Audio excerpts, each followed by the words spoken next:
கர்த்தராகிய இயேசு கிறிஸ்துவின் பரிசுத்த நாமத்திற்கு மகிமை உண்டாவதாக. கிறிஸ்துவுக்குள் மிகவும் பிரியமான அன்பு சகோதர சகோதரிகளே, ஆவிக்குரிய கண்கள் குருடாக்கி போயிருக்கிற அல்லது ஆவிக்குரிய கண்கள்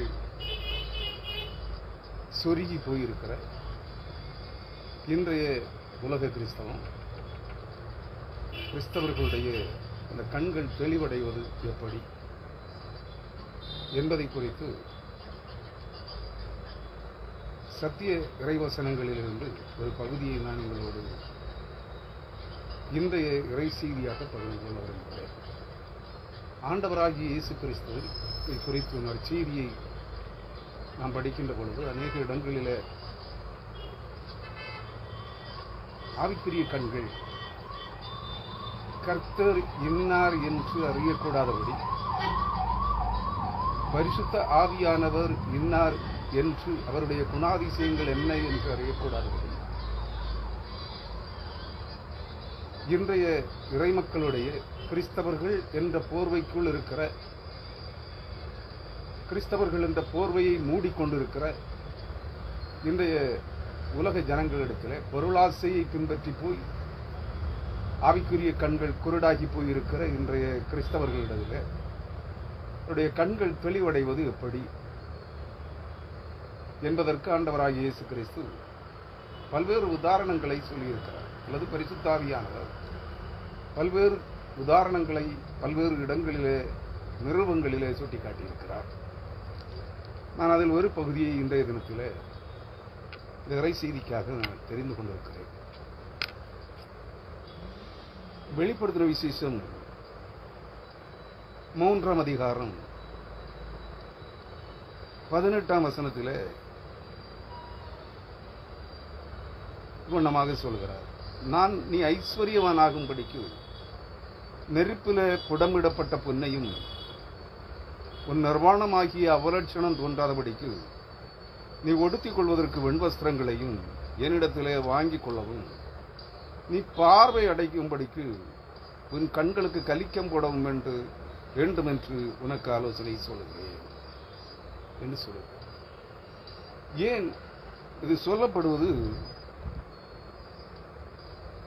வெளிப்படுத்தின விசேஷத்தில் எழுதப்பட்டிருக்கிற 7 சபைகளில் கடைசி சபையாக வர்ணிக்கப்படுகிற லவோதிக்கேயா சபையினர், அந்த லவோதிக்கேயா சபையின் அதிபதியாகிய தூதனுக்கு சொல்லுகிறார் அல்லது ஆசாரியனுக்கு சொல்லுகிறார். லவோதிக்கேயா சபையின் தூதனுக்கு நீ எழுத வேண்டியது என்னவென்று, உண்மையும் சத்தியமும் உள்ள சாட்சியும் தேவனுடைய சிருஷ்டிக்கு ஆதியுமாயிருக்கிறவர் ஆமேன் என்பவர் சொல்லுகிறதாவது, உன் கிரியைகளை அறிந்திருக்கிறேன். நீ குளிரும் அல்ல அனலும் அல்ல. நீ குளிராயாவது அனலாயாவது இருந்தால் நலமாயிருக்கும். இப்படி நீ குளிருமின்றி அனலுமின்றி வெதுவெதுப்பாய் இருக்கிறபடியினால் உன்னை என் வாயிலிருந்து வாந்தி பண்ணி போடுவேன்.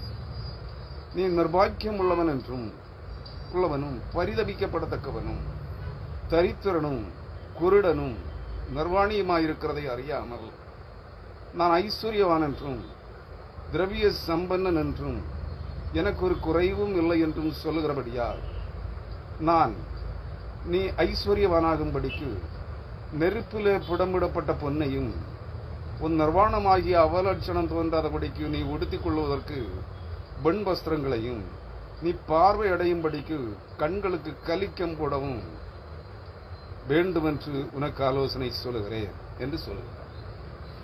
இங்கே வெளிப்படுத்தின விசேஷத்தில் சொல்லப்பட்டிருக்கிற அனைத்துமே நீங்கள் ஒன்றை புரிந்து கொள்ள வேண்டும். வெளிப்படையாக எழுத்தின்படி லிட்ரலி அதை விவரிக்க முடியாது. Literally that which is not explained as literally, அதாவது எழுத்தின்படி இவைகளை விவரிப்போமானால் உலக பிரகாரமாக விவரித்துவிட்டு கடந்து சென்று விடலாம். ஆனால் இங்கே ஆவிக்குரியவைகளை ஆவிக்குரியவைகளோடு ஒப்பிட்டு அதை விவரிக்க வேண்டும். தேவனை அறிகிற அறிவை பெறாதவர்கள் தேவன் இன்னார் என்று அறியாதவர்கள், இயேசு கிறிஸ்துவை இன்னார் என்று அறிந்து கொள்ள முடியாதவர்கள், யாரும் என்ன செய்ய முடியாது? ஆவிக்குரியவைகளை ஆவிக்குரியவைகளோடு ஒப்பிட்டு விவரிக்க முடியாது. இங்கே அதை அந்த ஒரு வசனத்தையும் சொல்லிவிட்டு நான் வேறொரு பகுதிக்கு கடந்து செல்ல விரும்புகிறேன். உயிர்த்தெழுந்த இயேசு கிறிஸ்துவானவர் யோவானை கொண்டு அந்த சபையின் தூதனுக்கு சொல்லுகிறார். அதாவது சபையார் அல்ல, நீங்கள் அதை புரிந்து கொள்ள வேண்டும். சபையில் இருக்கிற விசுவாசிகள் அல்ல கெட்டு போயிருக்கிறார்கள். அவர்களை கெடுத்து போட்டிருக்கிறவர்கள் சபையின் தலைவர்கள். ஏன்னா லவோதிக்கேயா சபையின் தூதனுக்குத்தான் சொல்கிறார். ஆசாரியத்துவ தூதன், போதக தூதன், சபையை கண்காணிக்கும்படியாக வைக்கப்பட்ட தலைமை கண்காணி. அந்த கண்காணிக்குத்தான் என்று சொல்லப்படுகிறது. ஏன்? கண்காணியே தேவன் என்னார் என்று அறியாமல் இருக்கிறார். அவனுடைய ஆவிக்குரிய கண்கள் சொருகி போயிருக்கிறது, அல்லது ஆவிக்குரிய கண்கள் குருட்டாட்டம் நிறைந்திருக்கிறது. அவன் ஆகவே ஆவிக்குரிய நிலைப்பாட்டிலே, அதாவது பரிசுத்த ஆவின்னா நிறைய ஆவிகள் இருக்கு, அந்த ஆவிகள் அல்ல, பரிசுத்த ஆவியானவராகிய தேவனை அறிகிற அறிவாகிய இறைஞான ஒளியை பெற்றிராமல் அவனுடைய கண்கள் தெளிவின்றி இருக்கிறது. எந்த கண்கள்? மாம்சீக கண்கள். உங்களுக்கும் எனக்கும் இருக்கிறது போல மாம்சீக கண்கள் அல்ல. அவனுடைய ஆவிக்குரிய கண்கள் இருளடைந்து குருடாகி போயிருக்கிறது, அல்லது சொருகி போயிருக்கிறது. எப்பொழுது இது சம்பவித்தது என்பதை நாம் புரிந்து கொள்ள வேண்டும். ஆதாம் ஏவாளும் எப்பொழுது தேவனுடைய கட்டளையை மீறி நன்மை தீமை அறியத்தக்க மரத்தின் கனியை, அதாவது நன்மையும் தீமையும் தேவனிடத்திலிருந்தே வருகிறது. ஏசாயா 45 அதிகாரம் 7 வசனத்திலும் இருக்கிறது. புலம்பல் 3 அதிகாரத்திலும் இருக்கிறது. நன்மையும் தீமையும் தேவனிடத்திலிருந்து, சமாதானமும் நன்மையும் தீமையும் தேவனிடத்திலிருந்தே வருகிறது. ஏசாயா 45 அதிகாரம் சொல்லுகிறது. நான் முந்தைய செய்தியிலே அதை ஏசாயா 51 அதிகாரம் என்று சொல்லியிருப்பேன். இல்லை, ஏசாயா 45 அதிகாரம் 7 வசனம் சொல்லுகிறது. ஒளியை படைத்து இருளையும் உண்டாக்கினேன், சமாதானத்தை படைத்து தீங்கையும் உண்டாக்குகிறவர் நானே, கர்த்தராகிய நானே இவைகளை எல்லாம் செய்கிறவர். இதற்கு ஒப்பான வேறொரு வாக்கியம் புலம்பலின் புஸ்தகம், எரேமியா தீர்க்கதரிசியின் புலம்பல் 3 அதிகாரம் 38 வசனம் சொல்லுகிறது. இதற்கு ஒப்பான ஒரு வார்த்தை, ஒப்பானது சற்று மாறுதலாக இருக்கிறது, அவ்வளவுதான். புலம்பல், எரேமியா தீர்க்கதரிசியின் புலம்பல் 3 அதிகாரம் 38 வசனம் சொல்லுகிறது. உன்னதமானவருடைய வாயிலிருந்து தீமையும் நன்மையும் புறப்படுகிறது இல்லையோ. நன்றாக புரிந்து கொள்ளுங்கள்.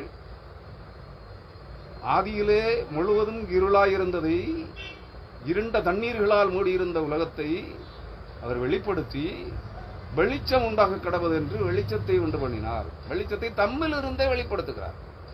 தேவன் ஒளியாயிருக்கிறார். ஒளியாயிருக்கிற தேவன் காரிருளிலே தம்மை மறைத்துக் கொண்டிருக்கிற தேவன் கரும்புனல்கள், அதாவது இருண்ட தண்ணீர்களிலே, கார் மேகங்களிலே, அதைகளுக்குள்ளே காரிருளிலே தன்னை மறைத்துக் கொண்டிருக்கிற தேவன் ஒளியாக இருக்கிறார். அதான் ஒளியின் இடத்திலே, ஒளியாக இருக்கிற தேவனிடத்திலே ஒருவனும் போக முடியாது. அப்படி போகணும்னா அவன் ஒளியாக மாற வேண்டும். இந்த அறிவு இன்றைய கிறிஸ்தவ போதகர்களிடத்திலோ தீர்க்கதரிசிகளிடத்திலோ திருச்சபை தலைவர்களிடத்திலோ இல்லை. பின் எப்படி ஜனங்களுக்கு கிடைக்கும்? எல்லாமே படைப்பிலேயே தெளிவாக சொல்லப்படுகிறது. அதை புரிந்து கொள்ளத்தக்க ஆவிக்குரிய கண்கள் இல்லை. அந்த தேவன் ஏதேன் தோட்டத்தை மனிதனை படைத்து அவனுக்குள்ளேயே நன்மை தீமை அறிகிற அந்த விருட்சத்தை வைத்து விட்டார். அது என்னன்னு இன்றைக்கு வர மனுஷனுக்கு தெரியாது. ஜீவ விருட்சத்தையும் மனசுக்குள்ள மனிதனுடைய மனசாட்சியில வைத்திருக்கிறார். வானத்தையும் பூமியையும் சமுத்திரத்தையும் படைக்கப்பட்ட அனைத்தையும் மனிதனுடைய இருதயத்திற்குள்ளே வைத்திருக்கிறார். இதை வேதவசனம் உறுதி செய்கிறது. நான் சொல்லல, நான் புதுசா ஒன்றும் கண்டுபிடிக்கல. சகரியா 12ஆம் அதிகாரம் 1ஆம் வசனம் சொல்லுகிறது, வானங்களை விரித்து பூமியை அஸ்திவாரப்படுத்தி மனுஷனுடைய ஆவியை அவனுக்குள் உண்டாக்குகிற கர்த்தர் மனுஷனை பூமியின் மண்ணினார். வானங்களை விரித்து பூமியை அஸ்திவாரப்படுத்தின பிறகுதான் மனுஷனை பூமியின் மண்ணினால் உருவாக்குகிறார். வானங்களை விரித்து பூமியை அஸ்திவாரப்படுத்தி இருளில் இருந்த வெட்டாந்தரையை வெளிச்சத்திலே கொண்டு வந்து அதற்கு பூமி என்று பெயரிட்டு இருண்ட தண்ணீர்களை விலக்கி மேலும் கீழுமாக விரித்து மேலே பிரிந்த வானத்திற்கு தண்ணீருக்கு வானம் என்று பெயரிட்டு கீழே பிரிந்த தண்ணீருக்கு சமுத்திரம் என்று பெயரிட்டு முழுவதும் சமுத்திரமாக இருக்கிறது. இதில் ஒரு பகுதி தான் நாம் வாழுகின்ற பூமி. அந்த பூமியை, அந்த வெட்டாந்தரையை, பூமியின் நீரூற்றுகளை மூடு பனியை எழும பண்ணி பூமியிலிருந்து மூடு பனியை நீரூற்றுகளை எழுப்பி பூமியின் மண்ணை நனைத்து வெட்டாந்தரையின் மண்ணை நனைத்து அந்த வெட்டாந்தரையின் மண்ணிலிருந்து பூமியின் மண்ணிலிருந்து மனிதனை ஆதாமை உண்டு பண்ணுகிறார். அந்த ஆதாமுக்குள்ளே உண்டு பண்ணி அவனுடைய இருதயத்திற்குள்ளே வானங்களை திரும்ப வைக்கிறார். பிரபஞ்ச அண்டவழி பிரபஞ்சம் அனைத்தையும் மனிதனுடைய இருதயத்திற்குள்ளே மனசாட்சிக்குள்ளே வைக்கிறார். ஆழ் மனதில் அந்த மனசாட்சி அதற்குள்ளே வானங்களை வைக்கிறார், பூமியை அஸ்திபாரப்படுத்துகிறார். பிற்பாடு இவைகளுக்கு பிறகு மனிதனுடைய நாசியிலே ஜீவசுவாசத்தை ஊதுகிறார். அதான் அவனுக்கு மனுஷனுடைய ஆவியை அவனுக்குள்ளே வைத்து, இதெல்லாம் ஆதியாகமத்திலே சொல்லுது. நாம் புதுசா ஒன்றும் கண்டுபிடிக்கல. ஆனா அங்கங்கே இவைகளுக்கான விளக்கங்கள் இருக்கிறது. அவைகளை ஆவிக்குரியவைகளோடு ஒப்பிட்டு பேச வேண்டும், விளக்க வேண்டும், கற்றுக்கொள்ள வேண்டும். இவைகளை செய்த ஆண்டவர் இன்னார் என்று யாருக்கும் தெரியல. கண் கண்டதெல்லாம் தெய்வம் ஒன்று வழிபடுறான். மனிதனை உண்டாக்கினது மிருகமா, பாம்பா? மனிதனை உண்டாக்கினது யானையா? மனிதனை உண்டாக்கினது பெரிச்சாலியா? மனிதனை உண்டாக்கினது பன்றியா? என்னையா இது உலகம்? எதை வழிபடுகிறீர்கள்? தேவனை அறிகிற அறிவு. இங்கே பலவிதமான ஆவிகள், ஆயிரக்கணக்கான நூற்றுக்கணக்கான ஆவிகள் உலகத்திலே செயல்படுகிறது. இந்த ஆவிகளில் எல்லாம் பரிசுத்த ஆவி எது என்று உணர வேண்டும். இந்த ஆவிகள் எல்லாம் உன்னை வழிநடத்த முடியாது. ஆவிகள் அழிவுக்கு ஏதுவானது. அது அழிவுக்கு ஏதுவாகத்தான் உன்னை வழிநடத்தும். கிறிஸ்துவுக்குள் அருமையானவர்களே, அவர் சொல்லுகிறார், அந்த ஆதாமுக்குள் வைக்கப்பட்டிருந்த நன்மை தீமை அறிகிற அறிவு, பகுத்தறிவு இந்த மனசாட்சிக்குள்ளே இருக்கிறது. ஜீவனின் அறிவு, நித்திய ஜீவ விருட்சம், அதாவது நித்திய ஜீவனை குறித்த அறிவு. தேவனும் உள்ளே இருக்கிறார். மனசாட்சிக்குள்ளேயே தேவனும் தம்மை வைத்திருக்கிறார். தேவன் தங்கும் வாசஸ்தலமாக உன்னுடைய இருதயம் இருக்கிறார். ஜீவனின் ஒளியாகிய கடவுள் உன் இருதயத்திற்குள்ளேயே இருக்கிறார். ஆனால் அங்கேயே பிரபஞ்சத்தின் இருளும் இருக்கிறது. நன்மை தீமை அறியத்தக்க விருட்சமும் இருக்கிறது. அதான் பிசாசு. ஜீவனின் ஒளியாகிய கிறிஸ்து உனக்குள் ஒளியாக இருக்கிறார். நன்மையையும் தீமையையும் உனக்கு வேறுபடுத்தி பகுத்து தருகிற சாத்தானும் உனக்குள்ளே இருக்கிறான். அவன் சோதிக்கிறவன். எல்லாம் உனக்குள்ளே இருக்கிறது. இருளின் ஆவியாக அவன் இருக்கிறான். உன் இருதயம் முழுவதுமாக இருளடைந்து இருக்கிறது என்றால் நீ தேவனின் ஜீவ ஒளியாகிய கிறிஸ்துவை காண முடியாது, அறிய முடியாது. அன்றே எப்பொழுது தேவனுடைய கட்டளையை மீறி சாத்தானுடைய தூண்டுதலினால் நன்மை தீமை அறியத்தக்க விருட்சத்தின் கனியை ஏவாள் புசித்து ஆதாமும் அதை பெற்று புசித்து ஆவிக்குரிய கண்கள் குருடாகி போனதோ, ஆவிக்குரிய ஆன்மீக ஒளி இழந்து ஆத்மாவிலே செத்து சரீரத்திலே நடைவிணங்களாய் வாழத் தொடங்கினார்களோ, மாமிச கண்கள் திறந்து அவர்கள் நடைவிணங்களாய் ஆவிக்குரிய கண் சொருகி போனவர்களாய் ஆவிக்குரிய கண் குருட்டாட்டம் பிடித்தவர்களாய் மாறிப்போனார்களோ, அன்றிலிருந்து இன்று வரை ஆதாமுடைய மக்களும் எப்படித்தான் இருக்கிறோம். கிறிஸ்துவுக்குள் அருமையானவர்களே, பிற்பாடு அதே நிலைப்பாட்டை அவர் தெளிவுபடுத்துகிறார். ஏசாயா 6ஆம் அதிகாரத்தில், ஏசாயா தீர்க்கதரிசியின் புத்தகம் 6ஆம் அதிகாரத்திலே ஏசாயாவுக்கு அதை தெளிவுபடுத்துகிறார். ஏசாயா கர்த்தருடைய காட்சியை காண்கிறார். உங்களுக்கு ஞாபகம் இருக்கும்,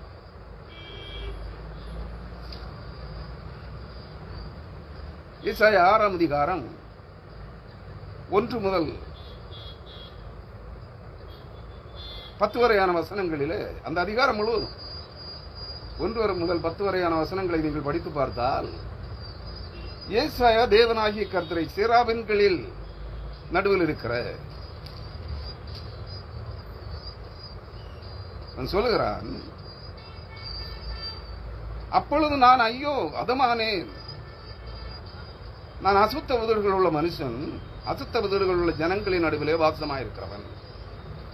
சேனைகளின் கர்த்தராகிய ஆண்டவரை வானுலக ஒளிமயமான வானுலக ஜோதிகளாகிய நட்சத்திரங்களின் தேவனாகிய கர்த்தரை நான் கண்டேனே.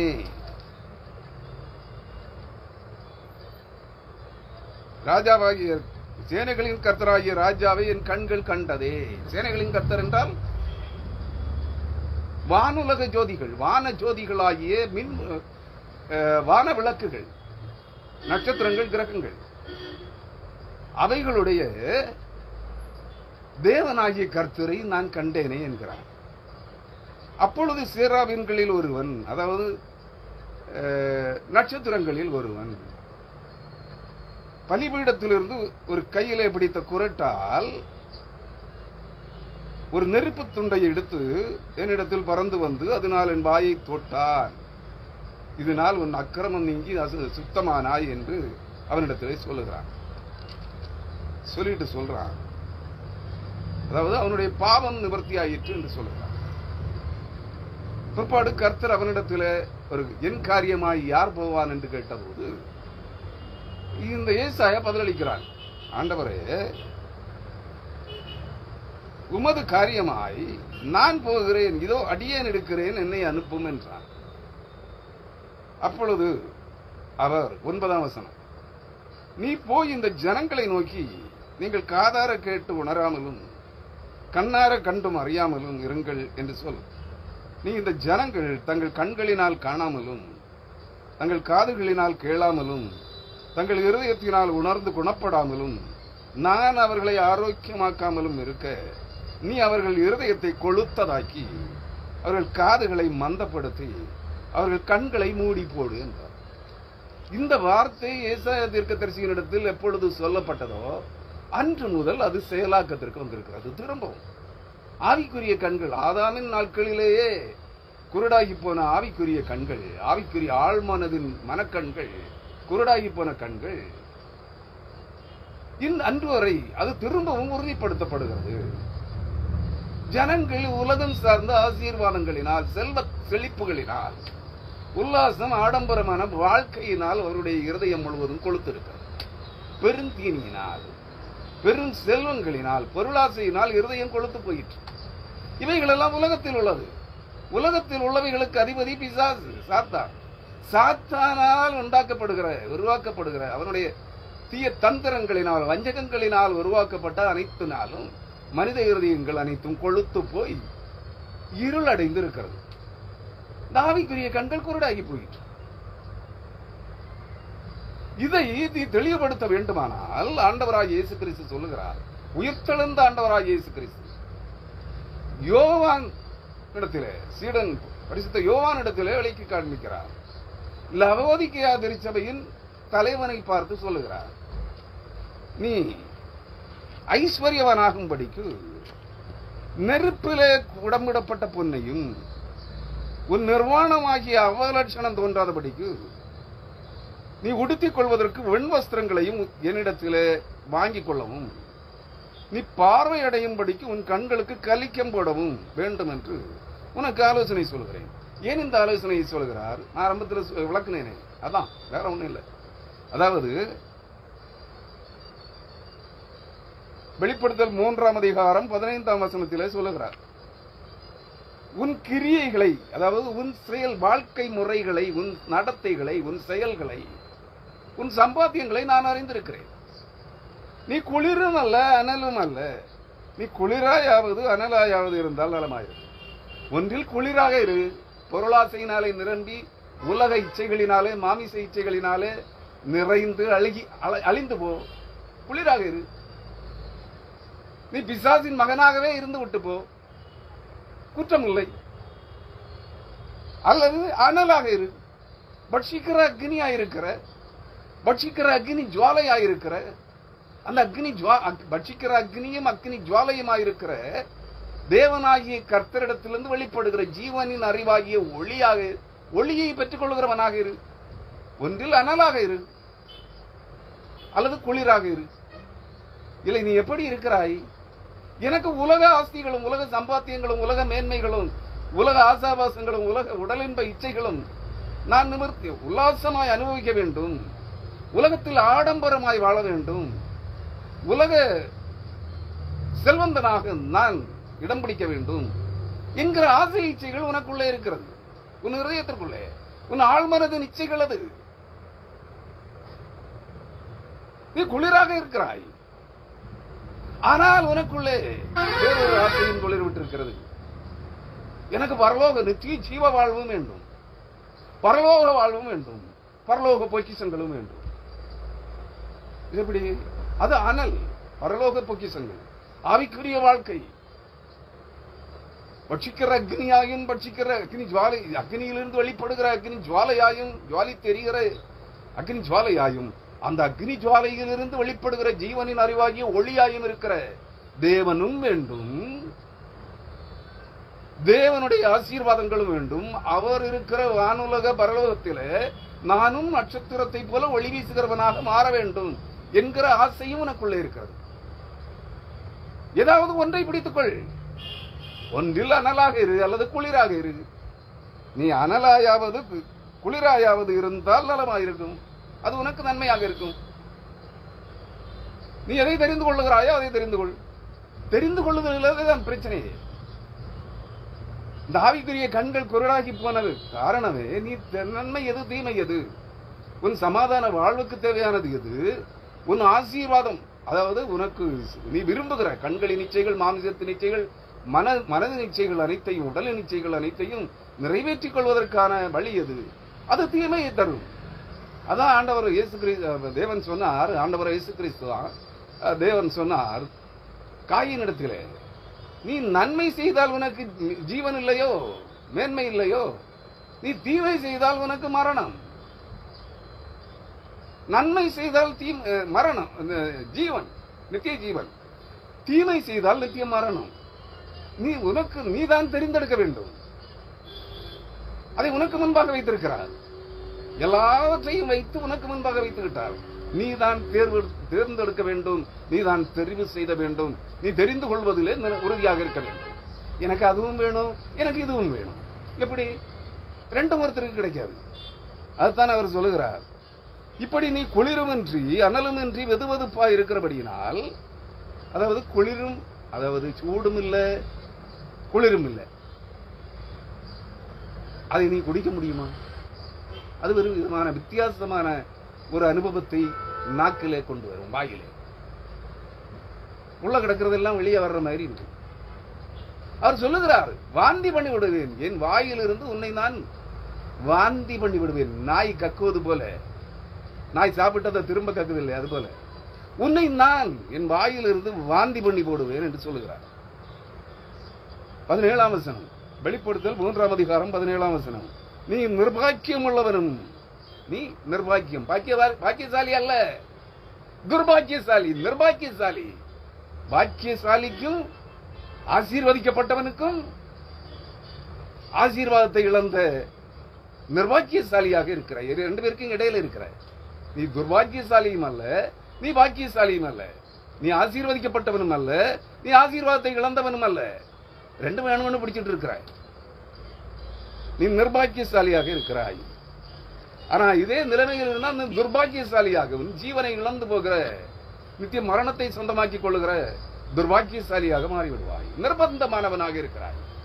பவுல் ரோமர் 7ஆம் அதிகாரத்திலே சொல்லுவார், என் மனசாட்சியில் இருக்கிற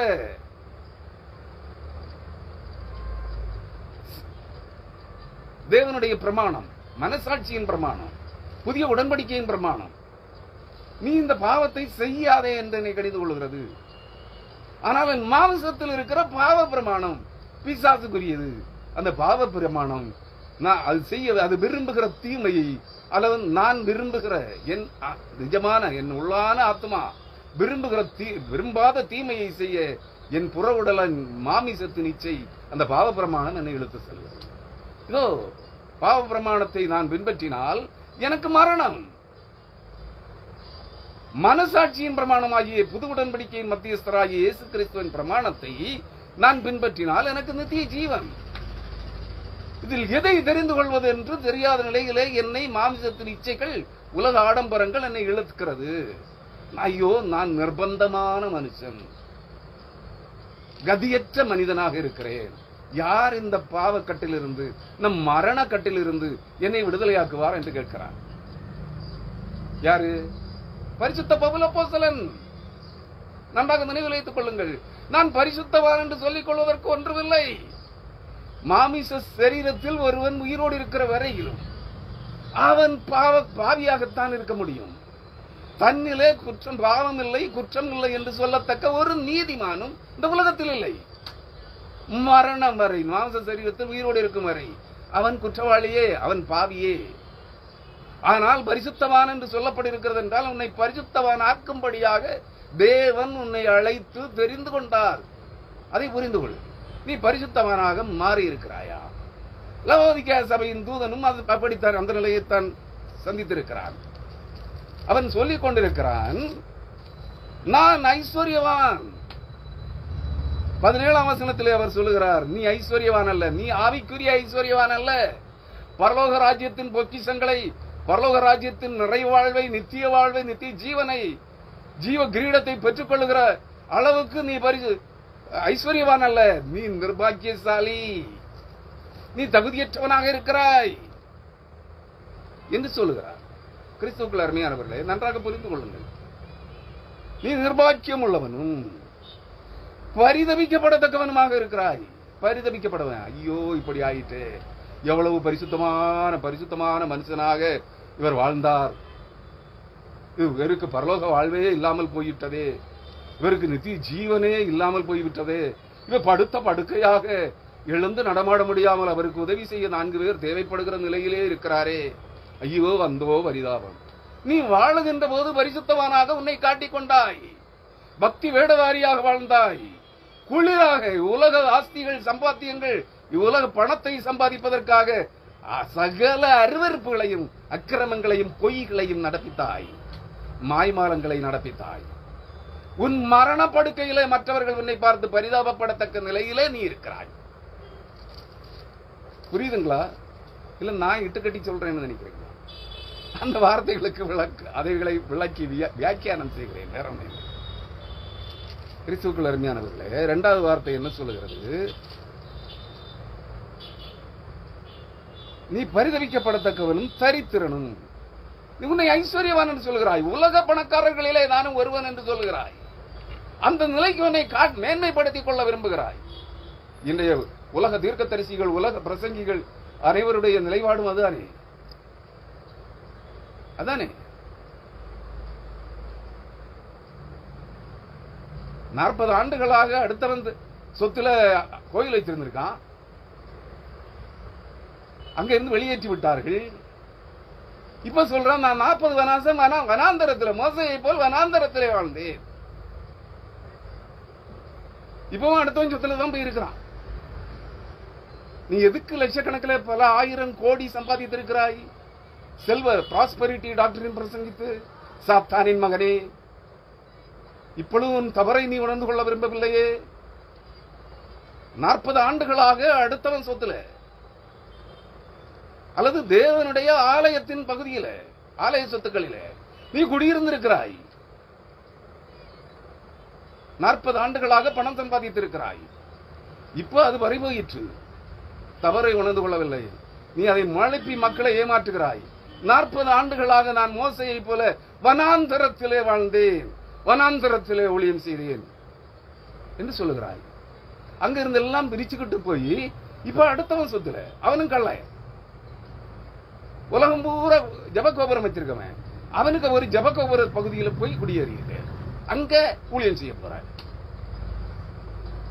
நீ பல 1000 கோடி சம்பாதித்திருக்கிறாயே, பல 1000 கோடி செழிப்பின் ஐஸ்வர்ய ஆசீர்வாதங்களை பிரசங்கித்து, பிராஸ்பரிட்டி டாக்டரின், உலகத்தின் செல்வம் ஐஸ்வர்யங்களை குறித்து பிரசங்கித்து நீ இதெல்லாம் சம்பாதிச்சாயே, உனக்கு சொந்த இடம் வந்தாலும் வாங்க முடியல.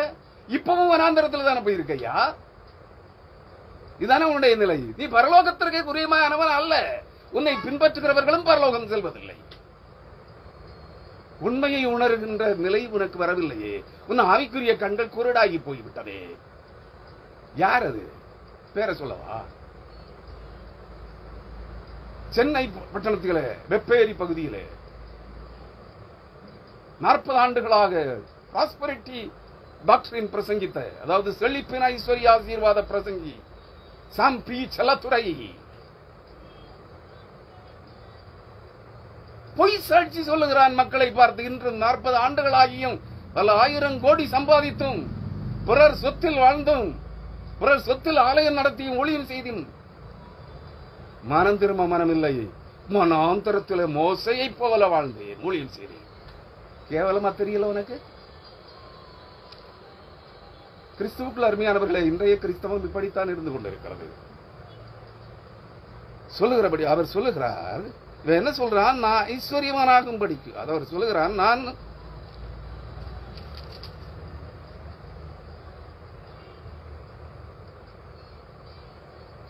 நீ நிர்பாக்கியம் உள்ளவன், நீ தரித்திரன், நீ வருதிக்கப்படத்தக்கவன், நீ குருடனும் நிர்வாணியமாய் இருக்கிறதை அறியாமல், உன் ஆவிக்குரிய கண்கள் குருடாகி இருக்கிறது, சொருகி போயிருக்கிறது என்பதை அறியாமல் நீ ஆவிக்குரிய வாழ்விலே தரித்திரனாக இருக்கிறாய். பரிசுத்த ஆவியானவர் உனக்குள் இல்லை.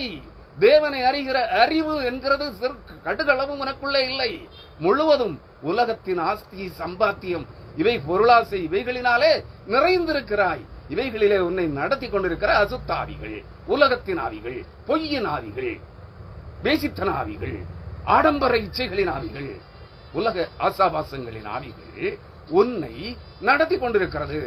ஆவிக்குரிய கண்கள் உனக்கு தெளிவடையவில்லை, அது குருடாகி போயிருக்கிறது. நீ தரித்திரனாக இருக்கிறாய். ஆனால் நீ சொல்லுகிறாய், நான் ஐஸ்வர்யவான் என்றும். வெளிப்படுத்தல் 3:17 பிற்பகுதியில் இருக்கு. நான் ஐஸ்வர்யவான் என்றும், அதாவது உலக பணக்காரர்களில் ஒருவன் என்றும், திரவிய சம்பனன் என்றும், எனக்கு சொத்துக்கள் ஏராளமாக இருக்கிறது என்றும், திரவிய சம்பந்தன் என்றும், எனக்கு ஒரு குறைவும் இல்லை என்றும் நீ சொல்லுகிறபடியால் என்ன சொல்ற? நீ உனக்கு ஒரு குறைவும் இல்லை என்று சொல்லுகிறாய். ஆனால் கர்த்தர் என்னை பார்த்து சொல்லுகிறார், மரித்து உயிர்த்தெழுந்த பரிசுத்த ஆவியாய் இருக்கிற ஜீவனின் ஒளியாகிய தேவன் சொல்லுகிறார், ஜீவனை அறிகிற உன்னை அறிகிற தேவனை அறிகிற அறிவின் ஒளியாகிய மெய் தேவனாகிய கர்த்தர், ஜீவ ஒளியாகிய கர்த்தர் உன்னை உனக்கு உணர்த்தி காட்டுவதற்காக, நீ யார் என்பதை நீ அறிந்து கொள்ளும் வண்ணமாக அவர் உனக்கு சொல்லுகிறார், நான் ஐஸ்வர்யவான் என்றும் திரவிய சம்பன்னன் என்றும் எனக்கு ஒரு குறைவும் இல்லை என்றும் நீ சொல்லுகிறபடியால் நான், அதாவது பரிசுத்த ஆவியாயிருக்கிற மரித்து உயிர்த்தெழுந்த இயேசு கிறிஸ்து சொல்லுகிறார், ஜீவனின் அறிவாகிய ஒளியானவர் சொல்லுகிறார், நித்திய ஜீவனாகிய கிறிஸ்து சொல்லுகிறார், நீ ஐஸ்வர்யவானாகும்படிக்கு, நீ பரலோக பொக்கிஷங்களினால் உண்மையான ஆசீர்வதிக்கப்பட்ட பாக்கியசாலியாக நித்திய ஜீவனாகிய பரலோக பொக்கிஷத்தை, ஜீவ கிரீடத்தை பெற்றுக் கொள்வதற்கு நீ தகுதியுள்ளவனாக மாறும்படியாய் நெருப்பிலே புடமிடப்பட்ட பொன்னையும், நெருப்பிலே புடமிடப்பட்ட தேவன் தம்முடைய ஊழியக்காரர்களை பொன்னை போலவும் வெள்ளியை போலவும் அக்கினி குகையிலே உருக்கி புடமிட்டு உருக்கி வெள்ளியை பொன்னை போலவும் வெண்கலத்தை வெள்ளியை போலவும் பொன்னை இன்னும் சுத்த பொன்னாக மாற்றுகிறார். தட்டான்கிட்ட போய் கேட்கணும், ஜுவல்லரி செய்யறானே அவன் பொன்னை தங்க கட்டிகளை நெருப்பிலே தண்ணீரை போல உருக்குவான், உருக்கி ஓட விடுவான் மண் பாதையிலே. அதற்கென்று ஒரு பாதையை அமைத்திருப்பான், தண்ணீரை போல உருகி ஓடும். அந்த பொன் புடமிடப்படுவது, பொன்னும் வெள்ளியும் 7 தரம் அக்கினி குகையிலே திரும்ப திரும்ப உருக்கி தண்ணீரை போல ஓடவிட்டு புடமிடப்படும். அதுபோல நீ 7 முறை என்ன செய்யப்படணும்? உருக்கப்பட வேண்டும் அக்கினி குகையிலே. மல்கியா 3ஆம் அதிகாரம் 3ஆம் வசனத்தை படித்து பார். சர்வலோகத்தின் தேவனாகிய கர்த்தர் புடமிடுகிறவனுடைய அக்கினியை போலவும் வண்ணாருடைய சவுக்காரத்தை போலவும் இருப்பார். உன்னை புடமிட்டுக் கொண்டிருப்பார். அவர் உட்கார்ந்து லேவி புத்திரரையும் லேவியரையும் தேவனுடைய பிள்ளைகளையும் உட்கார்ந்து அக்கினி குகையிலே புடமிட்டு உருக்கி உருக்கி 7 முறை, திரும்ப திரும்ப ஒரு முறை அல்ல உருக்குவது, 7 முறை உன்னை உருக்கி உன் ஆத்துமாவை உருக்குவார், உன் சரீரத்தை உருக்குவார். நீ உனக்கு தரித்திரமே இல்லைங்கிற, நீயே தரித்திரவாசி, ஆவிக்குரிய தரித்திரனே. நீ மற்றவர்களை, ஏழை ஆத்துமாக்களை ஏமாற்றிக் கொண்டிருக்கிறாய். உலக பொக்கிஷங்களினால் உன்னை, உலக சம்பாத்தியங்களினால் உன்னை நிரப்புவதற்காக ஏழை தெரிந்து கொள்ளப்பட்ட தேவ ஜனங்களுடைய ஆத்துமாக்களை வஞ்சித்து ஏமாற்றிக் கொண்டிருக்கிறாய். உனக்கு தரித்திரமா? நீ தசமபாகம் கொடுக்கல, நீ காணிக்க கொடுக்கல, நீ ஊழியக்காரனை மதிக்கல. கேவலமா தெரியல? பிச்சை எடுக்கிற நாய்களே, நீங்க பிச்சைக்காரர்களா? நீங்கள் ஐஸ்வர்யவான்களா இருக்கிறீர்களா? இன்னும் காணிக்கை பிச்சை எடுக்கிறீர்கள். நீ உண்மையிலேயே ஆவிக்குரிய தரித்திரன். உன்னிட பரிசுத்த ஆவியின் குணாதிசயங்களோ நன்மைகளோ இல்லை. நீ ஆவிக்குரிய வாழ்க்கையிலே குருடனாய் தரித்திரனாய் இருக்கிறாய், பிச்சைக்காரனாய். இதை நீ இன்னும் அறியவில்லை, உணரவில்லை. அதனாலே அவர் சொல்லுகிறார், கிறிஸ்துவுக்குள் அருமையானவர்களே, அவர் சொல்லுகிறார், உன் நிர்வாணமாகிய நீ ஐஸ்வர்யவானாகும்படிக்கு நெருப்பிலே புடமிடப்பட்ட பொன், உன் ஜீவாத்மா நெருப்பிலே புடமிடப்பட்ட பொன்னை போல சூரியனுடைய ஒளியை தன்னிலே உள்வாங்குகிற போது அந்த ஒளியை, சூரியனுடைய ஒளியை எப்படி அந்த தங்க நகை பொன்னிலே நெருப்பிலே 7 தரம் உருக்கி புடமிடப்பட்ட அந்த பொன், அந்த தங்க, அந்த வெள்ளி, அந்த வெண்கலம் எப்படி சூரியனுடைய ஒளியை பார்க்கிலும் அதை பிரதிபலிக்கிறதோ, மகிமையாக பிரதிபலிக்கிறதோ, அதுபோல நீ மாறி இருக்கணும். நீ இப்படி இப்படி ஆட்டிக்கிட்டு மட்டும் நிக்கிற, கோட்டு சூட்டு விதவிதமா கோட்டு சூட்டு போட்டுக்கிற, கண்ணாடி வச்சுக்கிற, உன 4 பக்கம் உன் மேலும், உன் தலையின் மேலும், உன் 4 புறங்களிலும் 1000 வால்ட் பல்பு இருக்கிற அந்த வெளிச்சத்துக்குள்ள நின்று மினுக்கிற, கேவலமா தெரியல? உன் ஆத்மாவுக்குள்ள இருளில் ஆவி குடிகொண்டிருக்கிறது, பொய்யின் ஆவி குடிகொண்டிருக்கிறது. இதை நீ இன்னும் உணரவில்லையே. காரணம் என்ன? நீயும் ஏமாந்து வஞ்சிக்கப்பட்டு ஜனங்களையும் ஏமாற்றிக் கொண்டிருக்கிறாயே. நீ புரிந்து கொள். அவர் சொல்லுகிறார், நீ ஐஸ்வர்யவானாகும்படிக்கு நெருப்பிலே புடமிடப்பட்ட பொன்னையும் நீ உபத்திரவப்படுத்தப்பட வேண்டும். நீ உபத்திரவத்தின் குகையிலே 1 பேதுரு 4ஆம் அதிகாரத்திலே 13ஆம் வசனம், 11, 12, 13ஆம் வசனங்களை படித்துப்பார். சிலுவை பாடுகளாகி உபத்திரவம் திரும்ப திரும்ப 7 முறை உனக்கு வரும். அதுதான் உண்மையில் விதிக்கப் போகிற தேவனுடைய மகிமையின் ஒளி உண்மையில் பிரகாசிப்பதற்காக நீ புடமிடப்பட்டு உருக்கப்படுகிறாய். உன் இருதயம், உன் ஜீவாத்மா, உன் புறவுடலாகிய சரீரம் 7 முறை உபத்திரவத்தின் குகையில புடமிடப்பட வேண்டும். அது மரணத்தை கொண்டு வருகிற வியாதியாக இருக்கும், தரித்திரமாக, பஞ்சமாக இருக்கும். ஏன் இதை உணராமல் போனீர்கள்? என்னை கேட்கிற கிறிஸ்தவர்களே, நீங்கள் யாராக இருந்தாலும் சரி, எந்த நிலையை பின்பற்றி இருந்தாலும் சரி, மனம் திரும்புங்கள். இல்லையேல் நித்திய வாழ்வு இல்லை. உலகத்தில் நீ ஐஸ்வர்யமானாகலாம், செல்வந்தனாகலாம், அதிகாரியாகலாம், ஆஸ்தி திரவிய சம்பந்தனாக மாறலாம், மனவிருப்பம் போல் வாழலாம், மற்றவர்களை பாவி என்று எள்ளி நகைக்கலாம், நீ மட்டும் ஆசீர்வதிக்கப்பட்டவன் என்று சொல்லலாம். ஆனால் உன் ஜீவாத்மா மரணத்தை சந்திக்கும். அப்பொழுது நீ உணர்வாய். எத்தனையோ பிரசங்கியார்கள், எத்தனையோ உலக பிரசங்கியார்கள், உலக தீர்க்கதரிசிகள் பல ஆண்டுகள் படுத்த படுக்கையிலே அந்த மனித கழிவுகளை எடுப்பதற்கே, அவனை சுத்திகரிப்பதற்கே யாரும் இல்லாத நிலையிலே படுத்த படுக்கையிலே கிடந்த அவஸ்தைப்படுகிறார்களே, அவஸ்தைப்பட்டார்களே. உணர்ந்தார்களா? இல்லை. உணர்ந்திருந்தார்கள் என்றால் தங்களால் கெடுக்கப்பட்டவர்களை, வஞ்சிக்கப்பட்டவர்களை மனம் திரும்பும்படியாக எச்சரித்திருப்பார்கள். இன்று உயிரோடு வாழ்ந்து கொண்டிருக்கிற உலக பணக்காரர்களின் வரிசையிலே இடம் பிடித்துக் கொண்டிருக்கிற கள்ள பரிசுத்தவான்களே, காணிக்கை பறிக்கிற பரிசுத்தவான்களே, மனம் திரும்புங்கள். உங்களை பின்பற்றுகிறவர்களை மனம் திரும்ப வழி நடத்துங்கள்.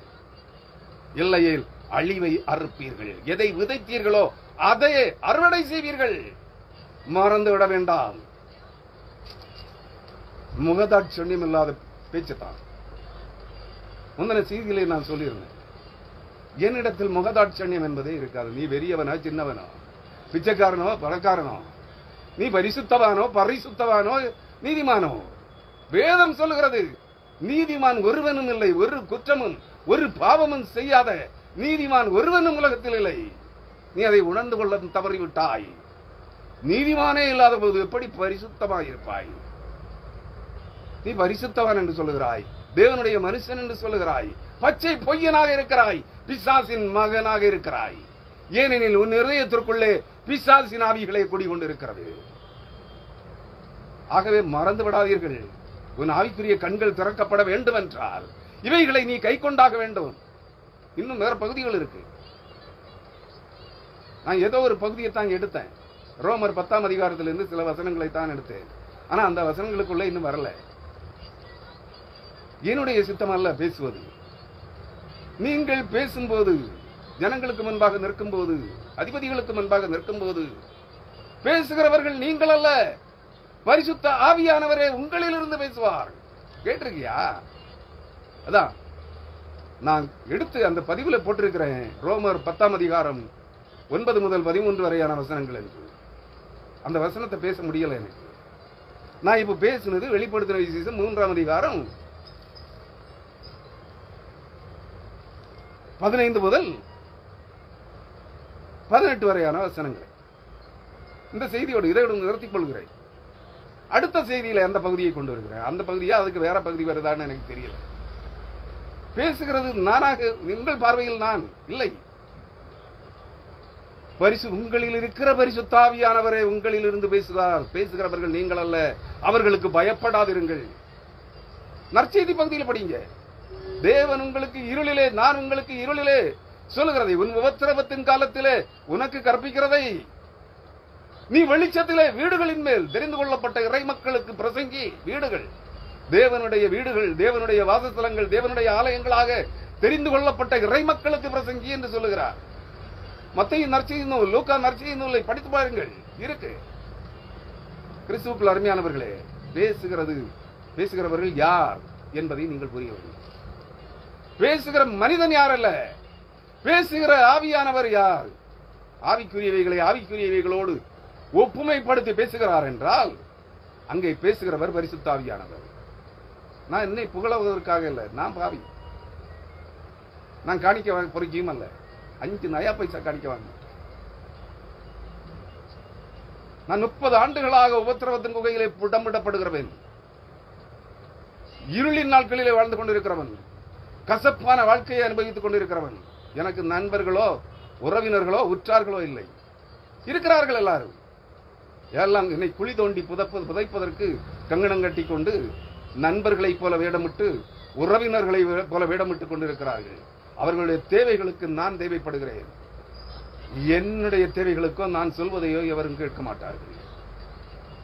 அதனால நான் யாரையும் வகை வைக்கிறது முகதாட்சணியமே இருக்காது. நீங்கள் நன்றாக புரிந்து கொள்ள வேண்டும். அதுபோலதான் நான் உங்களுக்காக என்னை மாற்றிக்கொள்ள முடியாது. ஏன்னா உங்களால் நான் வாழவில்லை. உங்களிடம் காணிக்கை கையேந்தி பிச்சை எடுத்து நான் வாழவில்லை.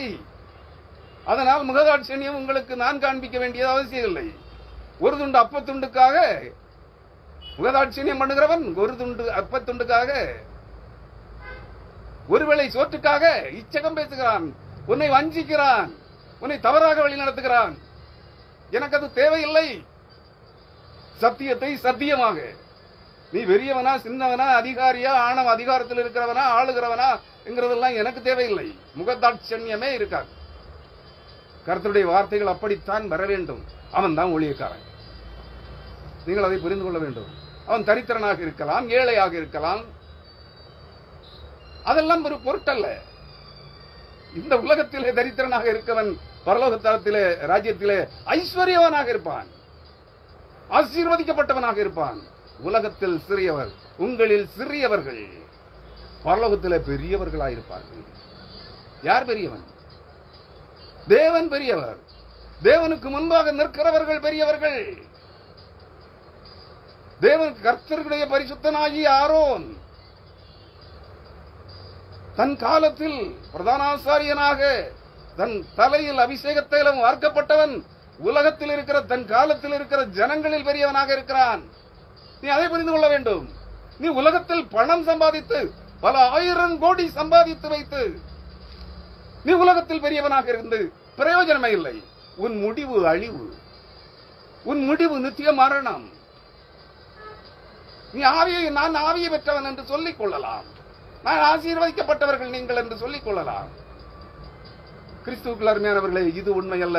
உன் ஆவிக்குரிய கண்கள் இருளடைந்திருக்கிறது, குருடாகி இருக்கிறது. ஆவிக்குரிய கண்கள் சொருகி போயிருக்கிறது. அது இன்னும் தெளிவடையவில்லை. புரிந்து கொள். ஒருவேளை நான் கொடுத்த தலையங்கம் தவறாக இருந்தால் மன்னித்துக் கொள்ளுங்கள். ஆரம்பத்தில் சொல்லிட்டேன் முன்னாடியே. அந்த பகுதியை ரோமர் 10ஆம் அதிகாரம் 9 முதல் 13 வரையான வசனங்களை விவரிப்பதற்காகத்தான் இந்த செய்தியை எடுத்தேன். ஆனால் செய்தி மாறுபட்ட செய்தியாக வந்தது. இதன் பகுதி வேறாக வந்துவிட்டது. தயவு செய்து மன்னித்துக் கொள்ளுங்கள். கிறிஸ்துவுக்குள் அருமையானவர்களே, அவர் சொல்லுகிறார், நீ ஐஸ்வர்யவானாகும்படிக்கு நெருப்பிலே புடமிடப்பட்ட பொன்னையும், அதாவது உபத்திரவத்தின் குகையிலே புடமிடப்பட்ட சுத்த பொன்னாக, சுத்த வெள்ளியாக மாற வேண்டும். உன் இருதயம் மாற வேண்டும், உன் ஜீவாத்மா மாற வேண்டும். உன் நிர்வாணமாகிய அவலட்சணம் தோன்றாதபடிக்கு நீ உடுத்திக் கொள்ள வெண்வஸ்திரங்களையும் என்னிடத்திலே கேட்டு பெற்றுக்கொள். நீங்க எல்லாம் பரிசுத்தமான வேஷம் போட்டதுக்கு என்ன அடையாளம்? வெள்ளை சாரி. பெண்களானால் வெள்ளை சாரி, வெள்ளை டிரஸ். ஆண்களானால் வெள்ளை பேண்ட், வெள்ளை கோட்டு, வெள்ளை சட்டை, இல்லைன்னா வெள்ளை வேஷ்டி, வெள்ளை சட்டை. நீ என்ன பிரேதமா? நடைபணமாக இருக்கிறாய். பிரேதங்களுக்கு உடுத்துவதுதான் வெள்ளை சாரி, வெள்ளை வேட்டி, வெள்ளை சட்டை, வெள்ளை பேண்ட், வெள்ளை கோட்டு. நீ என்ன நடைபணம், பிரேதமாக இருக்கிறாய். ஆவிக்குரிய ஒளியின் வஸ்திரம், உன் ரட்சிப்பின் வஸ்திரம் எது என்று புரிந்து கொள். நீ இழந்து போன தேவ மகிமையின் சாயலாகிய அறிவாகிய ஒளி, தேவ சாயலாகிய மகிமையின் அறிவாகிய ஒளி, கிறிஸ்து இயேசுவின் முகத்தில் இருக்கிற தேவனுடைய மகிமையின் அறிவாகிய ஒளி உன்னுடைய வஸ்திரமாக வர வேண்டும். சூரியன் எப்படி அக்னி நெருப்பாகவும் ஒளியாகவும் தன் வஸ்திரத்தை உடுத்திக் கொண்டிருக்கிறது. சூரியனுடைய ஒளியை உள்வாங்கி இரவில் இருளின் அதிபதியாகிய சந்திரன், இரவின் அதிபதி, இருளின் அதிபதி அல்ல, இரவின் அதிபதியாகிய சந்திரன் எப்படி சூரியனுடைய மகிமையை இரவிலே எவ்வளவு மகிமை குளிர்ச்சியான ஒளியாக பிரகாசிக்கிறது. அந்த பிரகாசம், ஒளி பிரகாசத்தின் வஸ்திரம் நீ உடுத்திக் கொள்ள வேண்டும். எனக்கு ஒரு காரியம் நினைவுக்கு வருகிறது. என்னிடத்திலே பல ஆண்டுகள் என்னோடு கூட ஊழியம் செய்தவன். நான் யாரையும் நீ இந்த திருச்சபைக்கு போ, அந்த திருச்சபைக்கு போ என்று வழிகாட்டுவதில்லை. ஊழியத்திலே அவனை கற்பித்தேன், அவ்வளவுதான். பலர் சொன்னார்கள், நான் பெந்தேகோஸ்தே ஊழியத்துக்கு போறேன். எங்கேயாவது போப்பா, என்கிட்ட ஊழியம் இல்லை, இனி என்னிடத்தில் வர வேண்டாம். பலர் சுமார் 20 முதல் 25 பேர் சிஎஸ்ஐ திருச்சபைக்கு போனார்கள். எல்லாம் சம்பாத்தியம் தான், வேற ஒண்ணும் இல்லை. ஆனா அதுல போனதுல ஒருத்தன் திடீர்னு வந்து ஒரு நாள், பல நாள் வந்து கொண்டிருந்தா, இப்பொழுது வருவதில்லை. கடைசியாக அவன் என்னிடத்தில் சொல்ல அவன் கண்ட ஒரு காட்சி, ஒரு பெரும் கூட்டம், பெரும் திடல், அங்கே அநேக ஊழியக்காரர்களும், பல ஆயிரக்கணக்கான ஊழியக்காரர்களும், பல ஆயிரக்கணக்கான விசுவாசிகளும் கூடியிருக்கிறார்கள்.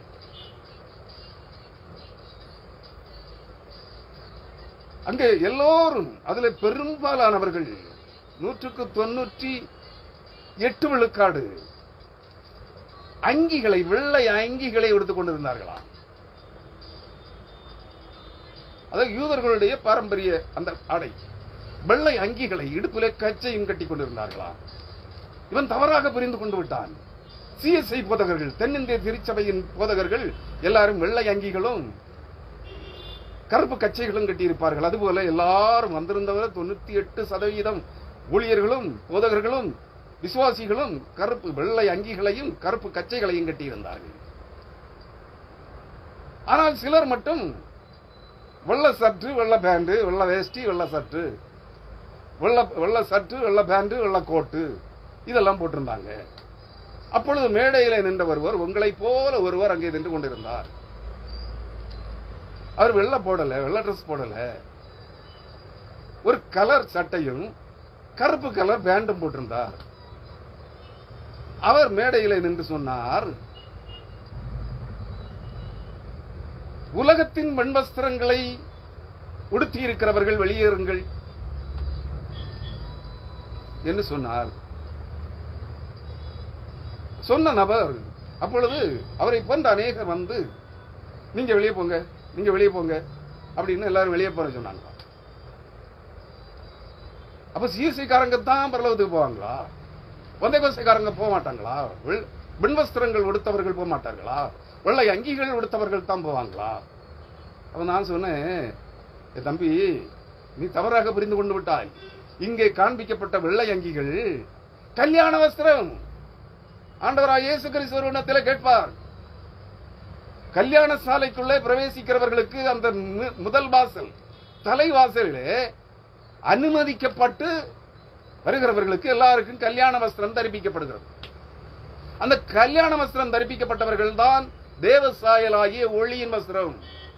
இயேசு கிறிஸ்து ஒலிவ மலையிலே அவருடைய முகம் சூரியனை போல மறுரூபம் அடைந்த போது அவருடைய முகம் சூரியனை போல ஒளி வீசிட்டு பிரகாசித்தது. அது இந்த பூமியிலே எந்த வண்ணானாலும் வெளுக்க முடியாத வெண்மையாக இருந்தது. அது வெண்வஸ்திரம், அதுதான் கல்யாண வஸ்திரம், அதான் ரட்சிப்பின் வஸ்திரம், அதான் மணவாட்டிக்குரிய வஸ்திரம். நீ பூமியில வெளுத்து வண்ணாம் வெளுத்து அல்லது நீ வெளுத்து வச்சிருக்கிற உலக வஸ்திரத்தை நீ உடுத்திக் கொண்டு போயிருக்கிறாய். உனக்கு கல்யாண வஸ்திரம், ரட்சிப்பின் வஸ்திரம் ஆகிய கல்யாண வஸ்திரம் உனக்கு கொடுக்கப்படவில்லை. நீ திருட்டுத்தனமா உள்ள போயிருக்க. அங்கே கல்யாண சாலைக்குள்ளே பிரவேசித்த போது அங்கே ஒருவன் கல்யாண வஸ்திரம் இல்லாதவனாய் உலகத்தின் மண் வஸ்திரத்தை தரித்துக் கொண்டு அங்கே அமர்ந்திருக்கிறான்.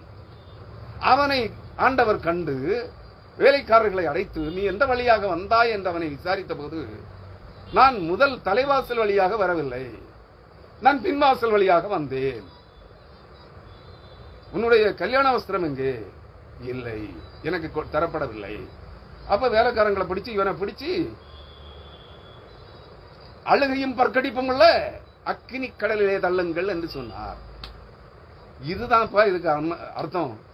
நீ மாம்ச கண்களால் கண்டாய், மாம்சீக கண்களாலே அதை மாம்சீக சிந்தையினாலே அதை விவரித்து பார்க்கிறாய். இது தவறான விளக்கம். நீ மனம் திரும்பு. நீ கல்யாண வஸ்திரம், உன் ரட்சிப்பின் வஸ்திரமாகிய கல்யாண வஸ்திரத்தை பெற்றுக்கொள். இல்லைன்னா பரலோக ராஜ்யத்துக்குள்ள போக முடியாது என்பது தான் அந்த நீ கண்ட தரிசனத்தினுடைய அல்லது காட்சியினுடைய பொருள் விளக்கம். அன்று வந்தவன் தான் இன்னைக்கு வர வரமாட்டான். ஏன்? அவன் என்கிட்ட சொன்ன வார்த்தை என்ன? பிறகு ஒரு நாள் போன்ல கூப்பிட்டு சொல்றான், உங்ககிட்ட இருக்க ஆவி என்னன்னு எனக்கு தெரியும், நீ போடா பிசாசின் மகனே அப்படின்னு. என்கிட்ட நீ பிசாசு பிடிச்சவன், உன்கிட்ட இருக்கதா சுத்த ஆவி, பொய்யின் ஆவி, அதுதான் இந்த தரிசனத்துக்கு நீ பொய் வழக்குன்னு சொல்ற அப்படின்னு. அன்று போனவன் தான் இன்னைக்கு வர வரல. ஏன் தெரியுமா? இவர்களுடைய ஆவிக்குரிய கண்கள் குருடாகி போயிற்று. நான் ரட்சிக்கப்பட்டவன், நான் பரிசுத்தாவி அபிஷேகம் பெற்றவன், நான் ஆவியினால் நடத்தப்படுகிறவன் என்று சொல்லுகிற அனைத்து பொல்லாத பொய்யர்களும் பிசாசின் பிள்ளைகளாக பிசாசின் ஆவிகளினால் நிறைந்திருக்கிறார்கள். வேத வசனத்திற்கு விளக்கம் தெரிந்து கொள்வதற்கு ஆவிக்குரிய கண்கள் அவர்களுக்கு குருடாகி இருக்கிறது. கண் சொருகி போன கிறிஸ்தவர்கள். கிறிஸ்துவுக்குள் அருமையானவர்களே, இப்படிப்பட்டவர்கள் எல்லாம் பரலோக ராஜ்யத்திற்குள்ளே பிரவேசிக்கவே முடியாது. சபிக்கிறேன், நான் சாபம் போடுறதே கிடையாது. வசனம் சொல்லுது, அதை சொல்றேன், அவ்வளவுதான். அடுத்ததாக அவர் சொல்லுகிறார், நீ உடுத்திக் கொள்ள வெண்வஸ்திரங்களையும் என்னிடத்திலே வாங்கிக் கொள்ளவும். வெண்வஸ்திரம் தேவ சாயலாகி ஒளியின் வஸ்திரம். ஆதாமும் ஏவாளும் இழந்து போன சாத்தானுடைய வழிநடத்துதலால் ஆதாமும் ஏவாளும் தேவ கட்டளைகளுக்கு மீறி தேவ சாயலாகிய ஒளியின் வஸ்திரத்தை இழந்து போன அந்த ஒளியின் வஸ்திரத்தை திரும்ப மீட்டு தருகிறவர் இயேசு கிறிஸ்து. அந்த இயேசு கிறிஸ்துவின் முகத்தின் அறிவாகிய ஒளி என்கிற தேவ சாயலாகிய ஒளியின் வஸ்திரத்தினால் நீ புதுப்பிக்கப்பட வேண்டும், நீ உடுத்துவிக்கப்பட வேண்டும். அதாவது நீ ரட்சிக்கப்பட வேண்டும், ஆவி ஆத்மாவினுடைய தேவனுடைய வாசஸ்தலமாக மாற வேண்டும், ஒளியின் வீடாக மாற வேண்டும், நீயே ஒளியாக மாற வேண்டும், நீ உலகத்திற்கு ஒளியாக வேண்டும். எங்க ஒளியா இருக்கிறீங்க? 1000 வால்ட் பால்பு 4 பக்கமும், நீ நிக்கிற மேடைக்கு முன்னும் பின்னும் பக்கவாட்டு பக்கங்களிலும் உன் தலைக்கு மேலும் 1000 வால்ட் பல்ப் எரியுதையா? உனக்குள்ள எரியுதா? இல்ல. நீ மின்மினி பூச்சியை போல் மேடையில நின்று மினிக்கிக் கொண்டிருக்கிறாய். மின்மினி பூச்சியின் கழிவு பொருளாகிய அந்த கழிவு பொருள் எப்பொழுது அதை விட்டு விலகி போகிறதோ அது அப்பொழுதே செத்துவிடும். அதை புரிந்து கொள். உன் ஜீவாத்மா ஒளி விளக்காக மாற வேண்டும். நீ எரிகிற தீவட்டியாக மாற வேண்டும். அதுதான் உன் ரட்சிப்பு. உன் ரட்சிப்பு எரிகிற தீவட்டியாக உன் முகத்திலே பிரகாசிக்க வேண்டும். இல்லையா? விளக்க கொளுத்தி தான் காட்டுற. அக்கினி இறங்குது, அக்கினி இறங்குது. விறகு கட்டைகள்ல சூடத்தை வச்சு அல்லது பெட்ரோலை விட்டு கொளுத்தி போட்டு இதான் பரலோக அக்கினி இறங்கி இருக்கிறது. எல்லாரும் இதை சுற்றி வாருங்கள். கேவலமா தெரியல? பச்சை பொய்யர்களே, பொய்யின் பிள்ளைகளே.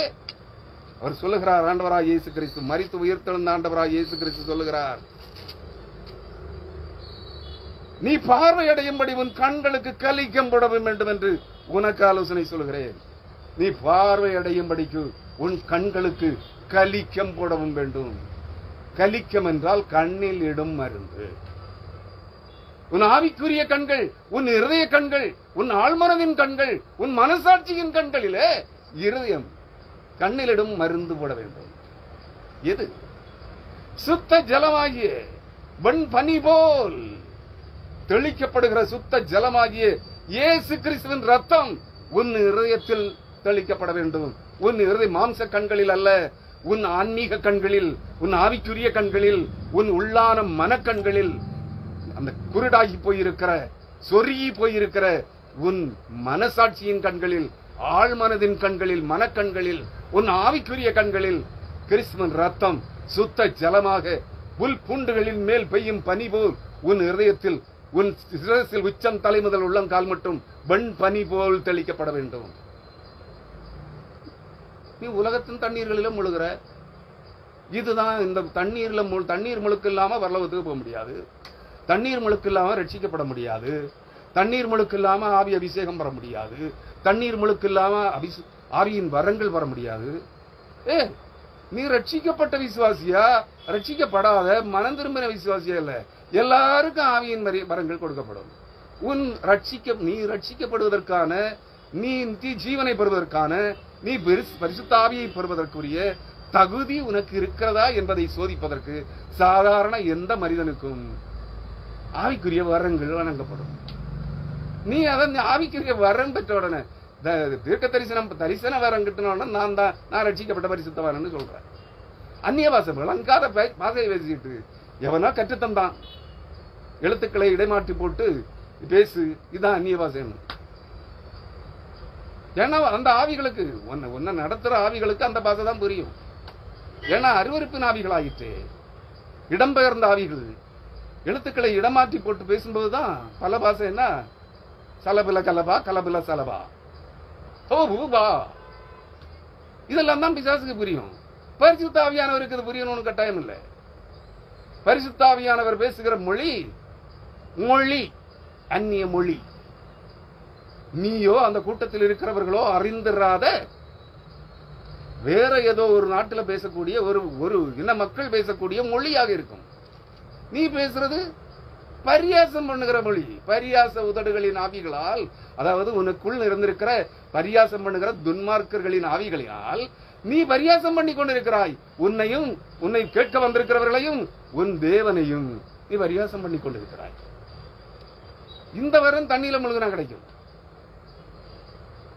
ஆனா வெண்வஸ்திரம் கிடைக்காது தண்ணீர முழுகினா. ஆவிக்குரிய கண்கள் குருடாகி போயிருக்கிற உன் ஆவிக்குரிய மனக்கண்கள் திறக்கப்படாது. அதை புரிந்து கொள். அவர் சொல்லுகிறார், நீ பார்வையடையும்படிக்கு, அதான் ஆவிக்குரிய கண்கள் திறக்கப்பட்டு மனக்கண்கள், உன்னுடைய உள்ளாத நிஜ மனிதனாகிய உன் ஜீவாத்மா எல்லாவற்றையும் பிரபஞ்சத்தையே ஊடுருவி பார்க்கும்படி தேவனை, உன்னை படைத்த தேவனாகிய ஒளியின் தேவனை, ஜீவனின் அறிவாகிய ஒளியாகிய தேவனை, பரிசுத்த ஆவியானவரை, உன்னுடைய ஜீவனாகிய பரிசுத்த ஆவியானவரை நீ பார்ப்பதற்கு உன் கண்களுக்கு கலிக்கம் போட வேண்டும் என்று உனக்கு சொல்லுகிறேன், ஆலோசனை சொல்லுகிறேன் என்று சொல்கிறார். கிறிஸ்துவுக்குள்ளே ஆகுது. ஆவிக்குரிய கண்கள், குருடாகி போன கண்கள் திறக்கப்படுவதற்கான முதல் படிநிலை இதுவே. இரண்டாவது படிநிலையை அடுத்த செய்தியில வருகிற சனிக்கிழமை என்று தருகிறேன். மன விருப்பம் உள்ளவர்கள் மட்டும் இந்த செய்தியை கேட்டால் போதும், மற்றவர்களுக்கு பகிர்ந்து கொடுங்கள். வருகிற சனிக்கிழமை என்று மதியம் அடுத்த பகுதிக்காக ஆயத்தமாகுங்கள். அதுவரை இந்த வார்த்தைகளை நீங்கள் வேதாகமத்தை தினமும் தோறும் திறந்து முழங்காலில் நின்று படித்து தியானியுங்கள். அதான் மெடிடேஷன், அதுதான் தியானம். உன்னை வருத்தி, உன்னை நீ வருத்தக்கூடாது. உன்னை தேவன் இருளின் நாட்களிலே உபத்திரவத்தின் குகையிலே புடமிட்டு உன்னை உருக்கி உனக்கு கற்பிக்க வேண்டும். அதான் ஆண்டவராகிய இயேசு கிறிஸ்து சொன்னார், அவர்களுக்கு பயப்படாதிருங்கள், நான் உங்களுக்கு இருளிலே சொல்லுகிறதை நீங்கள் வெளிச்சத்திலே வீடுகளின் மேல் தெரிந்து கொள்ளப்பட்ட இறைமக்கள், தேவனுடைய வீடாக, தேவனுடைய ஆலயங்களாக தெரிந்து கொள்ளப்பட்ட இறைமக்களுடைய செவிகளிலே சொல்லுங்கள் என்று சொன்னார். இருள் என்றால் உபத்திரவம். அது உனக்கு தரித்திரத்தின் காலமாக இருக்கலாம், வியாதியின் காலமாக இருக்கலாம். நீ குணப்படுவதற்காக, உன் ஜீவாத்மா குணப்படுவதற்காக தேவன் இவைகளை உனக்கு அனுபவிப்பார். இது வேண்டாம்னா நீ அங்க தண்ணியில போய் தான் மங்கணும். ஆவி அபிஷேக வியாபாரிகள்கிட்ட தான் போகணும். மணவாளனாகிய கிறிஸ்து வரும்போது நீ பெற்றுக்கொண்டிருக்கிற ரட்சிப்பும், நீ பெற்றுக்கொண்டிருக்கிற ஆவி அபிஷேகமும் அணைந்து போகும். மறந்து விடாதே. புத்தி உள்ள கன்னிகைகள், புத்தி அற்ற கன்னிகைகள். நீ எந்த கன்னிகையாக, தேவனுடைய மணவாட்டியின் தோழியாக இருக்க போகிறாயா, தோழனாக இருக்க போகிறாயா என்பதை புரிந்து கொள். நீயே தீர்மானித்துக் கொள். தெரிந்து கொள்ளுதல் உன் கையில். வேத வசன வியாக்கியானத்தை நான் என் மூலமாய் ஆவியானவர் உங்களுக்கு தந்திருக்கிறார் என்று எண்ணிக்கொள்ளுங்கள். கர்த்தருடைய பரிசுத்த நாமத்திற்கு மகிமை உண்டாகட்டும். கர்த்தர் தாமே இந்த வார்த்தைகளின் வழியாக உங்களை நடத்துவாராக. ஆமென்.